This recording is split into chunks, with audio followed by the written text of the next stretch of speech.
Nā, mai tērā rōpū tau hō, ki tētahi o ngā rōpū tau tohito i roto i ngā mahi whakaputa waiata reo Māori.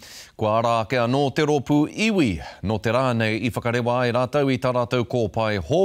Kei reira etahi waiata tawhito pērā ia mō ake, engari kua whakahō hia ake. Tai atu rā hoki ki etahi waiata hō, nei rā a Irena Smith.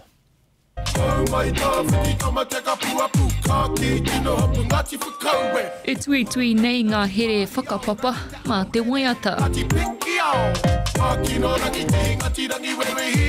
He mea tito tēnā waiata, nā te mea ia wā ka haere au, ka hoki au ki te taho taku māma, ara ko te arawa ko mā tātua ia.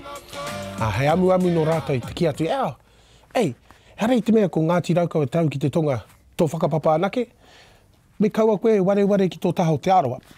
Nā reira i titoa tēnā waiata hei mihi ki tōku taho te arawa.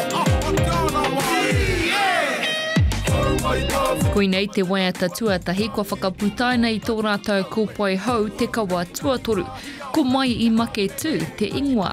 Hei koha ki te hunga kua ruku nei ki roto ki tō tātou wao, pēnei ngā ririki kei roto i te kohanga reo, ngā tamariki kei roto i ngā kura kaupapa Māori, ngā kura aiwi, tai atu ki ngā pia o ngā whare kura. Me ngā pakeke kua tīmata ki te aku i tō tātou reo, mā rātou e nei waiata.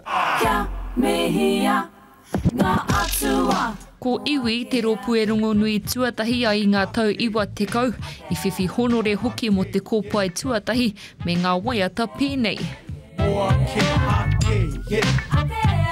Over 17 years ago, the first album was released and we won the New Zealand Music Award for the first album. So that was the hope, was to slowly revive the songs from the first album.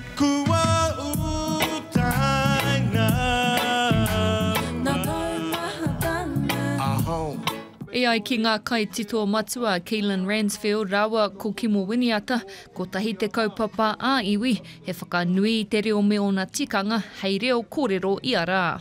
I runga tonu i te mōhio, waru te kau ōrau, waru te kau paiheneti o tō tāua iwi, kei te noho tonu i roto i te pō.